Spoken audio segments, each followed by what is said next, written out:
21 வயது கன்னியாஸ்திரியின் மரணம் 28 வருடங்களுக்கு பிறகு உண்மை தெரிந்தது. 1992 மார்ச் மாதம் கேரளா கோட்டயம்ல இருக்கிற ஒரு கான்வென்ட்ல தங்கி சிஸ்டர் அபாயா தன்னுடைய நன் ட்ரைனிங்கை எடுத்துக்கிட்டு இருந்தாங்க.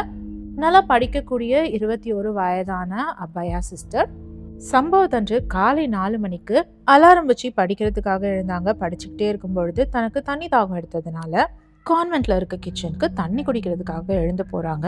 அப்போ அவங்களுக்கு தெரியாது அவங்க ஒரு பெரிய விபரீதத்தை சந்திக்க போறாங்கன்னு சொல்லிட்டு. அடுத்த நாள் காலையில அபயாவோட ஃப்ரெண்ட்ஸ் அபயாவை காணும்னு எல்லா இடத்துலையும் தேடி இருக்காங்க. கிச்சன்ல பார்த்தப்போ அபயாவுடைய ஒரு கால் செருப்பு இருந்திருக்கு. அது மட்டும் இல்லாம ஃப்ரிட்ஜ் பக்கத்துல ஒரு பாட்டில் திறந்தபடி கீழே விழுந்து கிடக்கு. எப்பவும் போல குளிக்கிறதுக்காக தண்ணி எடுக்கிறதுக்கு கிணத்து அடிக்க போயிருக்காங்க அபயாவுடைய தோழியில ஒருவர். அங்க அவங்க பார்த்த காட்சி அவங்கள கொலை நடுங்க வச்சிருச்சு. ஆமா, கிணத்துல சிஸ்டர் அபாயாவுடைய உடல் உயிர் இல்லாம மிதந்துட்டு இருந்தது. இதை பார்த்து அதிர்ச்சி அடைஞ்ச மற்ற சிஸ்டர்ஸ் எல்லாமே வார்டனுக்கு இன்ஃபார்ம் பண்ண வார்டன் போலீஸ்க்கும் இன்ஃபார்ம் பண்ணிட்டாரு. கொஞ்ச நேரத்திலேயே லோக்கல் போலீஸ் சம்பவம் நடந்த இடத்த வந்தடைஞ்சாங்க. கிணத்துல இருந்து அபாயாவுடைய உடலை மீட்டெடுத்தாங்க. அபயாவுடைய முகம், கை, கால் எல்லாம் காயங்கள் பலமா இருந்தது. அதை பார்க்கும் பொழுது அபயா ஆக்சிடென்டலாவும் விழுந்த மாதிரியோ இல்ல சூசைட் பண்ணிக்கிறதுக்காக கிணத்துக்குள்ள குதிச்ச மாதிரியோ தெரியல. தெரிஞ்சே அவங்கள யாரோ உள்ள தள்ளி விட்ட மாதிரி தான் தெரியுது. ஆனா அப்போ இருந்த லோக்கல் போலீஸ் தகுந்த ஆதாரங்கள் இல்லாத காரணத்தினால அபயா சிஸ்டருடைய இறப்பை சூசைட்னு க்ளோஸ் பண்ணாங்க.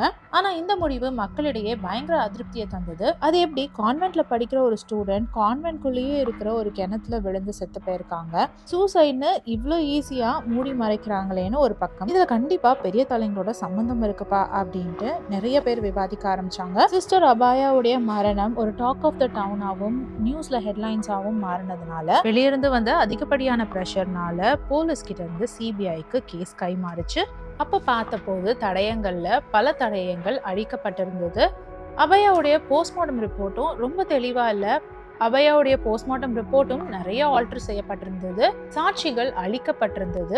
யாரோ ஒருத்தரை காப்பாத்துறதுக்காகவே எல்லா விஷயங்களையும் பண்ண மாதிரி தெரியுது. இப்படியே 2010 வரைக்கும் சிஸ்டர் அபாயாவுடைய மர்டர் கேஸ்ல எந்த ஒரு முன்னேற்றமும் இல்லாம இருந்தது. அப்பதான் ஒரு பெரிய ட்விஸ்ட் நடந்தது.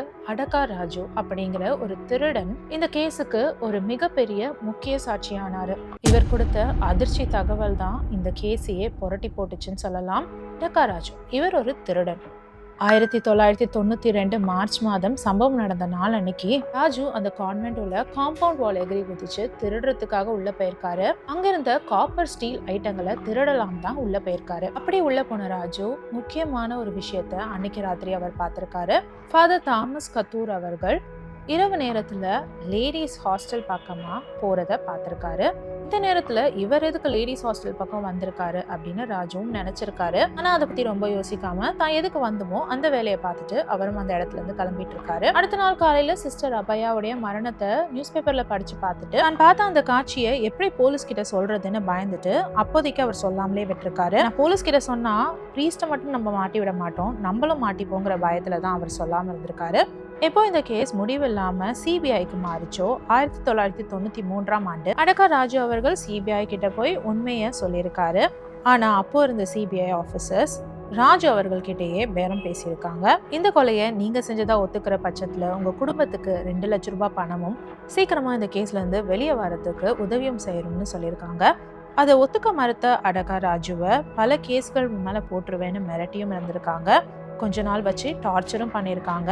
ஆனா அடகா ராஜு அவர்கள் என்ன நடந்தாலும் நான் உண்மையை மாத்தி பேச மாட்டேன்றதுல தெளிவா இருந்திருக்காரு. கொலை குற்றத்தை நான் ஒத்துக்க மாட்டேன்னு சொல்லியிருக்காரு. கொஞ்ச நாள் டார்ச்சருக்கு பிறகு ராஜு அவர்களை வெளியவும் விட்டுருக்காங்க போலீஸ். இப்போ அடகா ராஜுவுடைய இந்த ஒரு டெஸ்டிமோனி தான், இந்த ஒரு சாட்சியம் தான் இந்த கேஸ்ல ஒரு பெரிய ட்விஸ்ட்டை கொண்டாந்துருக்கு. அதாவது அன்னைக்கு ராத்திரி ஒரு பிரீஸ்ட் கான்வென்ட் உள்ள லேடிஸ் ஹாஸ்டல் உள்ள இருந்திருக்காருன்னு சொல்லிட்டு 28 வருடங்களுக்கு பிறகு சாட்சியங்களெல்லாம் பல மாதிரி முயற்சி செஞ்சு மாற்றி தடயங்களெல்லாம் அழிச்சு மறைச்சு அப்படியும் உண்மையை வெளிவர விடாமல் இருக்க முடியல.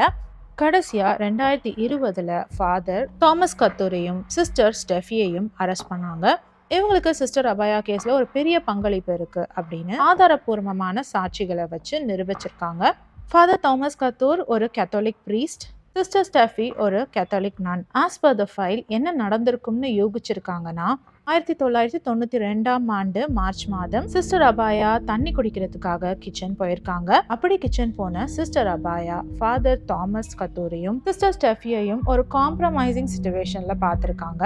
அதே நேரத்துல ஃபாதர் தாமஸும் சிஸ்டர் ஸ்டெஃபியும் சிஸ்டர் அபாயா பார்த்துட்டாங்கன்னு தெரிஞ்சது அவங்கள அதே இடத்துல ஒரு ஷார்ப்பான ஆப்ஜெக்ட், அது கோடாலியா இருக்கலாம் அப்படின்னு சொல்றாங்க, அதை வச்சு அபாயா சிஸ்டருடைய மண்டையிலேயே அடிச்சு அவங்க மயக்க நிலையில இருக்கும் பொழுது அவங்கள குண்டுக்கட்டா தூக்கிட்டு போய் கான்வென்ட்ல இருக்கிற கிணத்துல தூக்கி எறிந்ததாகவும் அதுக்கு பிறகு சிஸ்டர் அபாயா மூச்சு திணறி இறந்திருக்க கூடும் அப்படின்னு இந்த சாட்சியங்களை வச்சுட்டு அதிகாரப்பூர்வமா நிரூபிச்சிருக்காங்க. அது மட்டும் இல்லாம சிஸ்டர் ஸ்டெஃபிக்கு வர்ஜினிட்டி டெஸ்ட் எடுத்ததாகவும், ஆனா அதோட ரிப்போர்ட்டை ஸ்டெஃபி அவர்களின் மரியாதையை காக்கும் விதமா வெளிப்படையா வெளியிடலன்னு சொல்றாங்க. அது மட்டும் இல்லாம கிச்சன்ல சிதறி கிடந்த தண்ணி பாட்டிலும் சரி, அபயா சிஸ்டருடைய ஒத்த சிறப்பு கிச்சன்ல இருந்ததாகவும் மற்றொரு சிறப்பு கிணத்து பக்கத்துல இருந்ததாகவும் சொல்றாங்க. அது மட்டும் இல்லாம ஹெட் இன்ஜரி, உடலில் காயங்கள், அப்படி இப்படின்னு எல்லா ஆதாரத்தையும் சின்ன சின்ன ஆதாரமா இருந்தாலும் கூட்டி சேர்த்து பார்க்கும் பொழுது என்ன நடந்திருக்கும்னு தெளிவா புரியுது இல்லையா? ராஜு அவர்கள் திருடனா இருந்தாலும் அவர் உண்மையா இருந்ததுனாலதான் இந்த கேஸ் இத்தனை வருஷத்துக்கு பிறகாவது முடிக்க முடிஞ்சிச்சு. 2020 கேரளா ட்ரையல் கோர்ட் இவங்களுக்கு லைஃப் டைம் இம்ப்ரெசன்மெண்ட் பனிஷ்மெண்ட்டை கொடுத்தாலும் இவங்கெல்லாம் பணபலம் வாய்ந்தவர்கள் இல்லையா? 2022 கேரளா கோர்ட் இவங்களுடைய தண்டனையை சஸ்பெண்ட் பண்ணிட்டாங்க, பெயிலும் கொடுத்துட்டாங்க. இப்போதைக்கு ஃபாதர் தாமஸ் கத்தூரும் ஸ்டெஃபியும் வெளியில தான் இருக்காங்க. இன்னும் ஃபைனல் ஜட்ஜ்மெண்ட், அப்பீல், டிஸ்போசல் பெண்டிங்ல தான் இருக்கு. இந்த கேஸ் நமக்கு சொல்லும் பாடம், ஜட்ஜ்மெண்ட் தள்ளி போகலாம், ஆனா உண்மை ஒரு நாள் கண்டிப்பா வெளிவரும். உங்களுக்கு இந்த கேஸில் எந்த விஷயம் ரொம்ப ஷாக்கிங்காக இருக்குது? நீங்கள் இந்த தீர்ப்பை அக்செப்ட் பண்ணுறீங்களா, இல்லை இன்னும் மிஸ்ட்ரீஸ் இருக்குது அப்படின்னு நினைக்கிறீங்களா? பண்ணுங்கள். இந்த மாதிரி ட்ரூ லைஃப் கிரைம் ஸ்டோரிஸ் தெரிஞ்சுக்கணுன்னா நம்ம சேனலை சப்ஸ்கிரைப் பண்ணிக்கோங்க. இன்னொரு உண்மை கதையோடு உங்களை திரும்பவும் மீட் பண்ண வரேன். ஆஞ்சல் தென் பாய்.